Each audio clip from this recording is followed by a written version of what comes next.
Hello everyone, welcome to our YouTube channel Management 360। आज हम लोग BBA फोर्थ सेमेस्टर के कॉर्पोरेट अकाउंटिंग के सब्जेक्ट की शुरुआत करने जा रहे हैं। उसमें हम unit 1 introduction of corporate accounting से स्टार्ट करेंगे। तो सबसे पहले स्टार्ट करते हैं the meaning of corporate accounting. तो जैसे ही आप दो वर्ड्स को सुन रहे हो कॉर्पोरेट अकाउंटिंग को, तो यहाँ पे दो वर्ड मर्ज है। फर्स्ट इज कॉर्पोरेट और सेकंड इज अकाउंटिंग। तो फर्स्ट मीन्स कॉर्पोरेट। कॉर्पोरेट क्या है?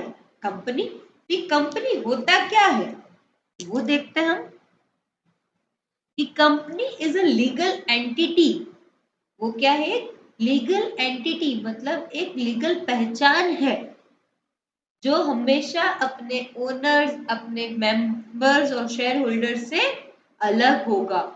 कंपनी की खुद की एक पहचान होगी, राइट? जैसे हमारी अपनी खुद की एक पहचान होती है कि भाई मैं रेखा दरोगा हूं तो मेरी खुद की अलग एक पहचान है। कोई थर्ड पर्सन है तो उसकी खुद की अलग पहचान है। वैसे ही कंपनी की भी उसकी अलग पहचान होगी जो उसके शेयर होल्डर्स, ओनर्स और उसके मेंबर्स से अलग होगी।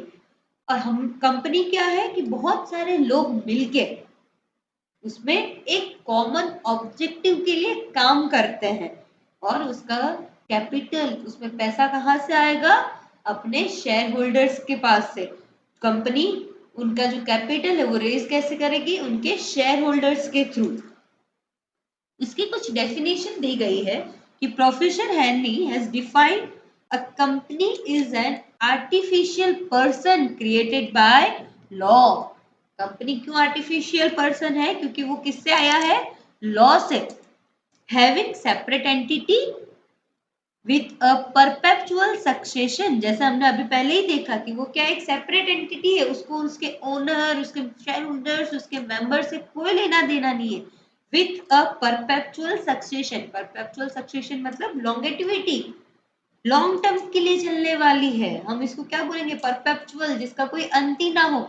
तो कोई हम क्या सोचते हैं कोई भी कंपनी स्टार्ट करने से पहले कि हमारी कंपनी हमेशा चलती रहनी चाहिए। एंड कॉमन सील, और कंपनी के नाम का उसका खुद का एक कॉमन सील होना चाहिए। एक तो लॉ लॉ के थ्रू वो क्रिएट होगी क्योंकि उसके पीछे रूल्स रेगुलेशंस हमें फॉलो करने पड़ते हैं। कंपनीज एक्ट 1956 और उसके चेंजेस 2013 के जो भी rules and regulations companies act में बताए गए हैं उसको फॉलो करने पड़ेंगे, राइट? उसी की मदद से उसको एक अलग एंटिटी की पहचान मिलेगी और वो लॉन्ग टर्म के लिए रहेगी और उसके पास उसका खुद का एक कॉमन सील, उसका खुद का एक नाम होगा।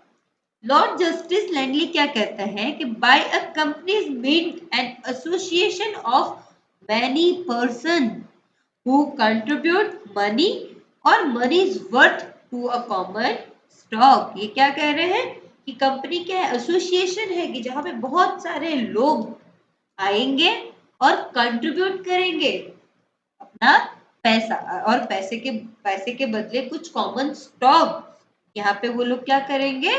कंट्रीब्यूट करेंगे for the common purpose. The common stock so contribute is denoted in the money and is the capital of the company, और वो क्या बोला जाएगा? Capital of the company. The persons who contribute it or to whom it belongs are members, and the proportion of the capital to which each member is entitled is his shares। जिन person ने इसमें contribute किया है वो क्या हो जाएंगे? उस कंपनी के मेंबर्स, और जितना उन्होंने कंट्रीब्यूट किया है, जो भी अमाउंट उन्होंने कंट्रीब्यूट किया है वो क्या हो जाएगा? उनका शेयर। अब उस कैरेक्टरिस्टिक्स क्या है कंपनी की कि कंपनी के characters, first is separate legal entity. इसको किसी ओनर्स, शेयर होल्डर्स, मेंबर्स से कोई फर्क नहीं पड़ेगा। ये उसके सबसे सेपरेट है, उसकी खुद की एक अलग पहचान है। लिमिटेड लायबिलिटीज होगी, जिनका जितना हिस्सा उतनी उनकी लायबिलिटी रहेगी। यहाँ पे उतना वो लोग यहाँ कंपनी में क्या करेंगे? रिस्क। सपोज मैंने कंपनी स्टार्ट करते हुए सिर्फ 10,000 रुपए दिए हैं, तो वो 10,000 जितनी ही मेरी लायबिलिटीज रहेगी उतना ही मेरा रिस्क रहेगा। Then perpetual succession, perpetual succession मतलब लॉन्गेटिविटी। हम इसको क्या करेंगे कि हमेशा हमारी कंपनी चलती रहनी चाहिए। Then common seal that is symbol of legal identity, हमारे पास कंपनी का खुद का अलग लोगो होगा, उसकी अलग पहचान होगी, उसके खुद का सेल होगा। And can own property, sue and be sued, company खुद अपने नाम पे कोई भी प्रॉपर्टी को ओन कर सकती है, कोई भी प्रॉपर्टी परचेज कर सकती है, वो कंपनी कंपनी के नाम के ऊपर ही हम लोग केस भी कर सकते हैं, और कंपनी उसके नाम के थ्रू किसी दूसरे के ऊपर भी केस फाइल कर सकती है।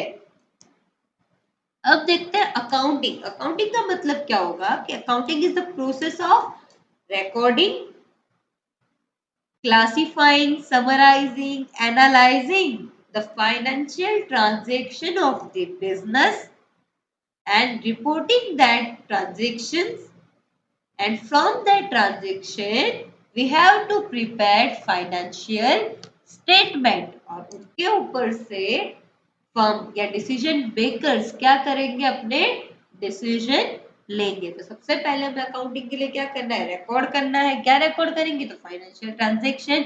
उन ट्रांजैक्शन को रिकॉर्ड करने के बाद उसकी समराइजेशन करेंगे, उसका क्लासिफिकेशन करेंगे, कौन सा कैश ट्रांजैक्शन है, कौन सा नॉन कैश ट्रांजैक्शन है, क्रेडिट ट्रांजैक्शन है, उनको फिर एनालाइज करेंगे। एनालाइज करने के बाद उसके ऊपर से एक रिपोर्ट रेडी होगी, और उस रिपोर्ट के ऊपर सब लोग क्या बनाते हैं, फाइनेंशियल स्टेटमेंट, जिसमें हम P&L अकाउंट और बैलेंस शीट के बारे में बात करते हैं, और उसी के ऊपर से हम डिसीजन लेते हैं।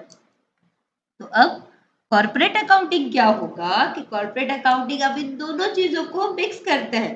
Corporate accounting is the process of managing and analysing the financial data of a corporation, that is company के। हम कंपनी के जो भी फाइनेंशियल डेटा होगा उनको क्या करेंगे, मैनेज करेंगे और एनालाइज करेंगे। It focus on how company record it's financial activities, जो भी इनके फाइनेंशियल ट्रांजैक्शन है उनको कैसे रिकॉर्ड करे जा रहे हैं। राइट, शेयर्स इश्यू करे तो उनका ट्रांजैक्शन कैसे ये लोग रिकॉर्ड कर रहे हैं, अगर प्रीमियम के साथ शेयर इश्यूज करे तो कैसे होगा, सब्सिडरीज कंपनी के ट्रांजैक्शन को कैसे लिखना है, अगर मर्जर एक्विजिशन हुआ है कंपनी का तो ये सारी चीजें फाइनेंशियल एक्टिविटीज में आएगी, उनका ट्रांजैक्शन कैसे रिकॉर्ड करना है वो देखना है। It involves the tracking income, expenses, sales and purchases.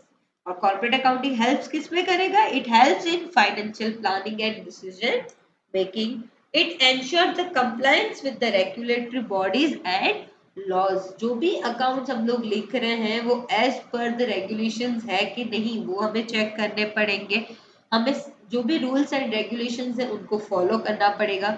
It adds in performance evaluations, company के परफॉर्मेंस इवैल्यूएशंस में भी ये हेल्प करेगा, और ऑडिटिंग और रिपोर्टिंग के पार्ट में भी ये हेल्प करेगा। तो आज के लिए बस हम इतना ही। आज हम सिर्फ मीनिंग ऑफ कंपनी, अकाउंटिंग और कॉर्पोरेट अकाउंटिंग के बारे में देखा है। कल इसके बारे में और हम लोग आगे देखेंगे। Thank you so much.